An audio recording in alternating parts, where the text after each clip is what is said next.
अरहान सबसे खास जादुई परिवार से आता है। अगर तुम्हारे पास थोड़ी सी भी जानकारी है तो उससे बड़ा फायदा हो सकता है। जानकारी जितनी अच्छी होगी उतना ही ज्यादा फायदा मिलेगा। शायद तुम अपनी सजा वाली जगह से भी निकल सको। तभी चीफ अपना एक हाथ किम के कंधे पर रखता है और किम उसके जादुई कड़े को देखता है और सोचता है कि शायद यही वह कड़ा है जिससे वह जादू करता है। तभी चीफ अपना ब्लैक मैजिक शुरू करता है और बोलता है, तुम्हें क्या लगा तुम बच जाओगे? और वह रियू को नीचे गिरा देता है। तभी किम बोलता है, तुम अपनी हद में रहो चीफ। तभी चीफ अपने दोनों हाथ किम के कंधों पर रखता है और अपने मैजिक को पहले से भी ज्यादा बढ़ा देता है, पर किम को इससे कोई असर नहीं होता। किम अपने हाथों से चीफ के हाथ झटक देता है और फिर बोलता है, मैंने तुमसे कहा था कि शांत रहो। अगर किसी को मारना है तो उसे ठीक तरीके से सजा दिलाओ। इस तरह रोने धोने की जरूरत नहीं, जैसे कोई कमजोर इंसान हो। चीफ यह सब देखकर शॉक्ड हो जाता है और सोचता है, मैंने तो अपना जादुई हथियार तक इस्तेमाल किया, फिर भी यह असर क्यों नहीं कर रहा? अगर मेरी माना का उस पर कोई असर नहीं हो रहा तो इसका मतलब है कि वह मुझसे कम से कम एक सर्कल ऊपर है। तो क्या यह बंदा सिक्स्थ सर्कल का है? नहीं, यह तो मुमकिन ही नहीं। रुको जरा, क्या यह अरहान खानदान की ताकत हो सकती है? फिफ्थ सर्कल तक पहुंचना तो पूरी जिंदगी की तपस्या का नतीजा होता है, और फिर भी एक नया जादूगर भी इसे झुका नहीं सकता। किम बोलता है, तुम अपनी बेकार मेहनत खत्म कर चुके हो क्या? चीफ थोड़ा नाराज हो जाता है और वहां से जाने लगता है और बोलता है, फांसी कल सुबह सबसे पहले दी जाएगी। सम्राट की आज्ञा से बने कानून को नजरअंदाज नहीं कर सकते। Enjoy your final night. यह बोलकर चीफ वहां से चला जाता है। अब हमें कुछ समय बाद वार्डन ऑफिस का सीन दिखाया जाता है, जिसमें चीफ कुछ लिख रहा होता है और सोच रहा होता है। मैंने अभी तक सब कुछ पूरी तरह समझा नहीं है, लेकिन यह जानकारी एक्टिव नाइट्स के लिए काफी अहम हो सकती है। आज की घटना को रिकॉर्ड करना होगा। अपनी माना को पूरी तरह अनलॉक और जादुई हथियार का इस्तेमाल करने के बाद भी पता नहीं ऐसा क्यों हो रहा है। मैं थक गया हूं, फिर भी मुझे यह रिपोर्ट पूरी करनी ही होगी। अब आगे हमें जेल का सीन दिखाया जाता है, जिसमें रियू लेटी हुई है और किम उससे पूछता है, क्या तुम जाग रही हो और तुम्हारी बॉडी कैसी है? रियू बताती है, मैं काफी नर्वस फील कर रही हूं और मुझे वॉमिट जैसा फील हो रहा है। किम बोलता है, लेकिन तुम्हारे हाथों में तो कमाल का हुनर है, तो क्या तुमने इसे देख लिया? कैसी लगी मेरी स्किल? किम बोलता है, गुड जॉब। एक आम लड़की के लिए यह काफी खतरनाक होता, पर तुम तो काफी एक्सपर्ट निकली। रियू बोलती है, असल में वह इसीलिए काम कर गया क्योंकि उसका ध्यान तुम पर था। लेकिन क्या तुम वाकई ठीक हो? किम बोलता है, मैं ठीक हूं। मुझे लगता है कि कुछ ऐसा है जो काफी स्ट्रेंज है और जिसे मैं नहीं जान पा रही हूं। रियू बोलती है, कुछ नहीं, बस ज्यादा से ज्यादा पत्थर उठाओ। वैसे किम सोचता है, by the way strength, agility और एंड्योरेंस तीनों में 10-10 का इजाफा हुआ है। यह कमाल का रिजल्ट है। जैसा वादा किया गया था, स्वाद और पोषण दोनों बिल्कुल वैसे ही हैं। मेरा शरीर पूरी तरह से संतुष्ट महसूस कर रहा है। काश मैं इन सभी पेनल्टीज को जल्दी से हटा पाता, लेकिन शायद वह जल्दी मुमकिन नहीं है। किम बोलता है, हे रियू, हमें आज रात निकलना है। जब तुम थोड़ी ठीक हो जाओ तो चलेंगे। रियू बोलती है, हमें अभी ही निकलना होगा, वार्डन कभी भी नोटिस कर सकता है। किम बोलता है, चिंता मत करो, इस वक्त तक तो वह बेहोश हो चुका होगा। रियू बोलती है, वह कैसे? किम बताता है, बिल्कुल। क्या तुम्हें वह कड़ा याद है जो उसने पहना हुआ था?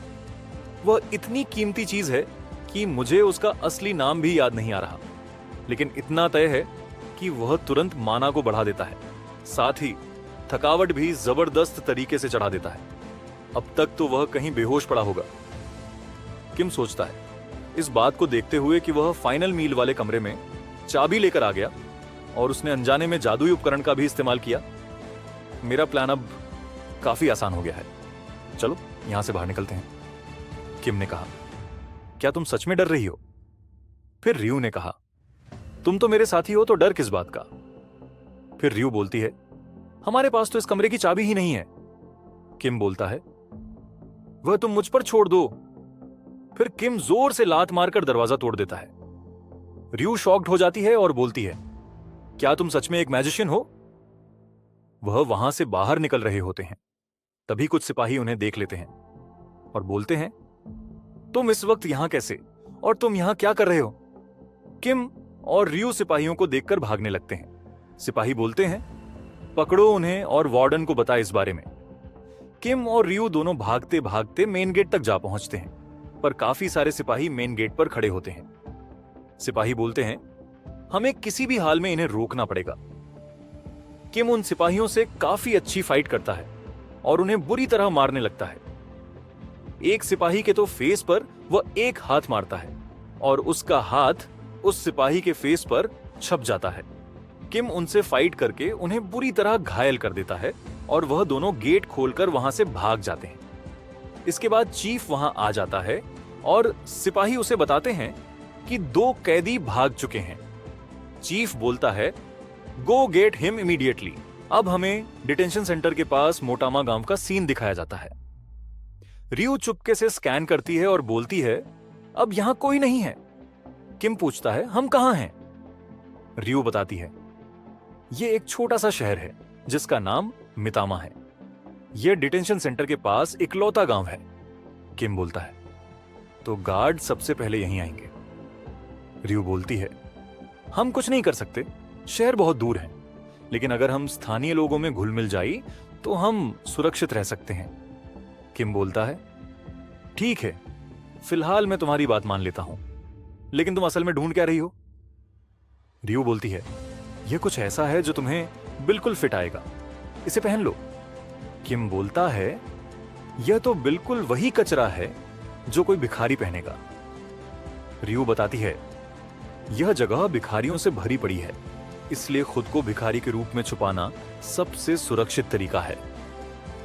वे दोनों अपने कपड़े चेंज कर लेते हैं और फिर रियू बोलती है, मैं कुछ जरूरी सामान लेने जा रही हूं, तुम यहां चुपचाप एक चूहे की तरह बिल्कुल शांत बैठे रहो। किम बोलता है, पर तुम्हारे पास तो पैसे भी नहीं हैं। रियू बोलती है, तुम्हें पैसे की जरूरत क्यों पड़ी? इस लड़के की सोच ही कुछ अलग है। मैं जल्दी लौट आऊंगी, इसीलिए कहीं मत जाना, क्योंकि तुम मेरे साइड किक हो।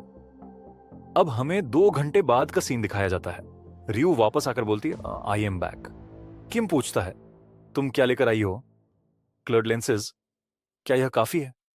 रियू बताती है, खैर यह तो ठीक है, लाल आंखें अरहान का प्रतीक होती हैं, इसलिए सावधान रहना।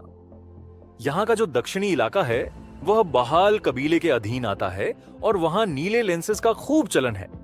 उन घमंडी रईसों के बीच आंखों का रंग बस एक और जेवर बन चुका है। किम सोचता है, बहाल एक बहुत मशहूर कबीला है। मेरा मुख्य किरदार पहले टोरेस बहाल हुआ करता था, वही किरदार मेरी कहानी के आखिरी हिस्से में भी था। जादुई दुनिया में उसे अरहान कहा जाता है और तलवारबाजों की दुनिया में बहाल। सच तो यह है कि ये दोनों एक दूसरे से नफरत करते हैं। उनकी आंखों का रंग भी एक दूसरे के बिल्कुल उलट होता है। रियू बोलती है, खैर ध्यान देने के लिए शुक्रिया। वापस आते वक्त मुझे एक अच्छी जगह मिली, मेरे साथ चलो, वहां थोड़ी देर आराम करते हैं। अब आगे हमें उस जगह का सीन दिखाया जाता है जहां रियू और किम दोनों आराम कर रहे होते हैं। किम कुछ सोच रहा होता है, मैं इस हालत में कैसे पहुंच गया? जब मैंने अपनी आंखें खोली तो ऐसा लगा जैसे मैं अचानक किसी गेम के अंदर आ गया हूं, और अब तो हाल यह है कि मुझे एक अस्तबल में छिपकर सोना पड़ रहा है।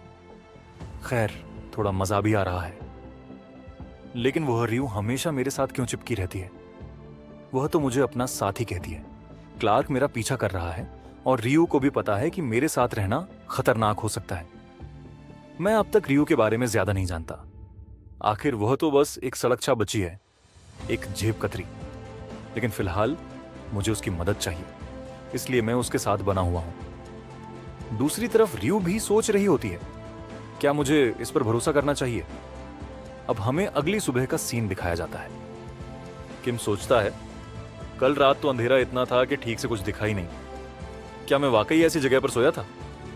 रियू बोलती है, शायद एक बड़े खानदान से होने की वजह से ऐसी जगह मुझे अजीब लग रही है। किम बोलता है, जो लोग ऐसी जगहों पर रहते हैं। रियो ने कहा कि बस अपनी हालत के हिसाब से समझौता कर लेते हैं। किम बोलता है, नहीं, मैं ऐसा नहीं कर सकता। मुझे अब पैसे कमाने शुरू करने होंगे, लेकिन जिंदा रहने के लिए खाना तो खाना ही पड़ेगा।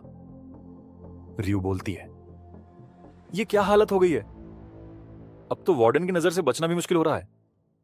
क्यों ना जब तक यही हाल है तुम थोड़ा बहुत पिक पॉकेटिंग सीख लो। किम बोलता है, पिक पॉकेटिंग को भूलो, मुझे वह जगह ढूंढ कर दो जिसका मैंने जिक्र किया था। रियो बोलती है, क्या? कौन सी जगह? किम बताता है, the underground arena.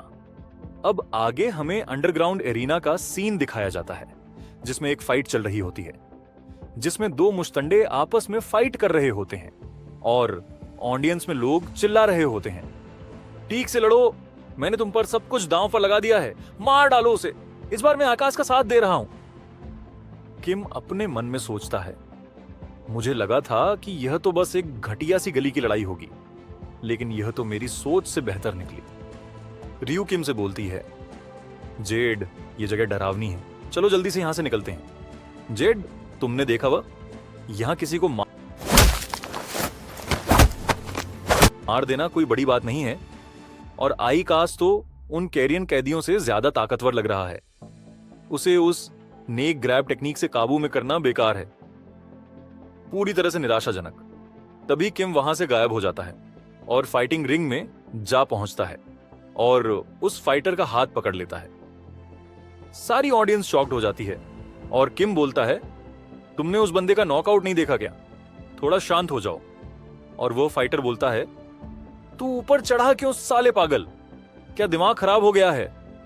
Kim referee से बोलता है, अरे तुम ही तो रेफरी हो ना, कहीं तुमको घूस वूस तो नहीं मिल गई? जब नतीजा पहले से तय है तो मैच अब तक चल क्यों रहा है? यहां तो कोई नियम ही नहीं है। ऑडियंस में लोग चिल्लाने लगते हैं, पागल है क्या? वो तो सच में एक घटिया इंसान था, है ना? साला, एक नीच आदमी मेरी मौज का सारा मजा खराब कर गया। मैं तो कितना मजे में था, मेरे पैसे वापस कर, हरामी। किम ऑडियंस से बोलता है, बहुत शोर हो रहा है, मैं जिम्मेदारी लेता हूं इससे लड़ने की, बस इंतजार करो, मैं तुम्हें कुछ मजेदार दिखाता हूं। रियो यह सब सुनकर शॉक्ड हो जाती है और जेड से बोलती है, मैं तुम्हें कितनी बार बता चुकी हूं कि उस फाइटर की ताकत यहां उसकी सीमाओं से बहुत आगे निकल चुकी है। पूरा माहौल उसी के पक्ष में है। मान लो तुम्हारे जीतने के चांस 1000 में 1 या 10,000 में 1 हैं, चाहे तुम किस्मत के भगवान के साथ हो या सौभाग्य की देवी के, फिर भी उसे हराने का कोई मौका नहीं है। यह बिल्कुल भी स्वीकार नहीं है। हाई कास्ट से लड़ना मना है, बिल्कुल नहीं हो सकता, किसी और से लड़ो। किम बोलता है, चुप हो जाओ और जो कुछ भी तुम्हारे पास है सब मेरे ऊपर लगा दो। रियो बोलती है, तुम मेरी बात सुन रहे हो? क्या तुम हर बार यही करने वाले हो? मैं अब हार मान रही हूं, अभी नीचे आओ। किम बोलता है, रियो, इस मैच के बाद चलो जमकर बीफ खाते हैं, जैसे आखिरी दिन हो जिंदगी का। अब मैच शुरू होता है। वह फाइटर सोचता है, वह साला चाहे जितना पागल हो जाए फिर भी शांत बना रहता है। दिलचस्प है, वह मुश्किल से 15 साल का लगता है, फिर भी वह नजरिया क्या है, उसकी सांसें एकदम शांत हैं। लेकिन सबसे ज्यादा चौंकाने वाली बात, उसकी स्टांस बाकी सबसे बिल्कुल अलग, लगातार डर पैदा कर रहा है, फिर भी पूरी तरह काबू में। तुम सच में कह रहे हो कि उस जैसे एक लो लाइफ पर्सन से डर गए? आइकास उससे डर गया? इतना सब कुछ सोचने के बाद वह फाइटर अचानक से उस पर हमला करने बढ़ता है। किम उससे काफी अच्छा डिफेंस करता है और उसे एक पंच मारता है और बोलता है, एक पंच को कभी कंधों के पीछे खींचकर नहीं मारा जाता, पंच हमेशा गार्ड स्टांस से सीधा सामने वाले के चेहरे पर मारना चाहिए, सबसे छोटे, सबसे तेज और सबसे साफ रास्ते से। किम काफी खतरनाक फाइट करता है और उस फाइटर का एक दांत तोड़ देता है।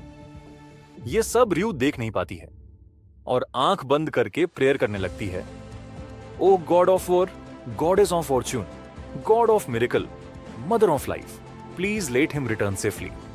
तभी कोई ऑडियंस में से बोलता है, क्या मतलब है तुम्हारा उससे जाने दो, अगर आंखें हैं तो ठीक से देखो, वो लो लाइफ पर्सन उस पर पूरी तरह हावी हो रहा है और वह अपनी आंखें खोलती है तो शॉक्ड हो जाती है। यह क्या हो रहा है? सच में क्या वह जीत रहा है? जेड आइकास को हरा रहा है। किम काफी अच्छी फाइट कर रहा होता है और बोलता है वह इतने घटिया पंच भी नहीं बचा पा रहा है। और फिर किम अपना फाइनल पंच मारता है तो वह फाइटर नॉकआउट हो जाता है। किम रेफरी से बोलता है, ए रेफरी, तुम कर क्या रहे हो? क्या मुझे भी बिना किसी नियम के लड़ने की कोशिश करनी चाहिए? रेफरी अनाउंसमेंट करता है, game time is over, challenger wins. और किम सोचता है यह तो सही से वार्म अप होने से पहले ही खत्म हो गया। थोड़ी ताकत तो बचाकर रखनी चाहिए थी। अब आगे किम को उस फाइट जीतने के पैसे मिलते हैं और वह बोलता है, क्या तुम मजाक कर रहे हो? तो फिर ये सब कुछ ही क्यों है? क्या तुम सिर्फ इसलिए धोखा देने की कोशिश कर रहे हो क्योंकि तुम जवान हो? यकीन नहीं होता कि तुम इतनी सी आसान कैलकुलेशन भी नहीं कर पाए। वह लड़का बोलता है, यह नामुमकिन है, मैंने बिल्कुल सटीक कैलकुलेशन की थी। किम बोलता है, इतना कम कैसे आ सकता है? रियू, तुमने कितना दाम लगाया था? मैंने कहा था सब कुछ दाम पे लगा दो। रियू बोलती है, मुझे जुआ वाकई में बिल्कुल पसंद नहीं है और हमें रात के खाने के लिए भी कुछ पैसे बचाने हैं। तभी पीछे से एक आवाज आती है, हेलो। एक लेडी अपने 2 बॉडीगार्ड के साथ पीछे खड़ी होती है और हंसकर बोलती है, क्या मैं आपसे एक मोमेंट के लिए बात कर सकती हूं? किम और रियू दोनों पीछे देखते हैं और किम पूछता है, वैसे तुम कौन हो? वह लेडी बोलती है, तुम्हारी शक्ल देखकर ही लग रहा था कि यह तुम्हारा पहली बार है यहां। खैर, तुम्हारी जानकारी के लिए बता दूं, मैं इस एरिना की मैनेजर हूं। नाम है हरना। क्या मैं थोड़ी सी बात कर सकती हूं? इतना बोलते ही किम और रियू उसे इग्नोर करके आगे जाने लगते हैं। तभी वे दोनों बॉडीगार्ड उनका रास्ता रोक लेते हैं और किम बोलता है, क्या तुम सब भी उसके जैसा ही अंजाम चाहते हो? क्यों ना उसे कुछ दिन आराम करने दिया जाए? कम से कम मैं तो ऐसा सोच भी नहीं सकता। क्या यह सब इसलिए है क्योंकि तुम उस औरत के लिए इतनी वफादारी दिखा रहे हो?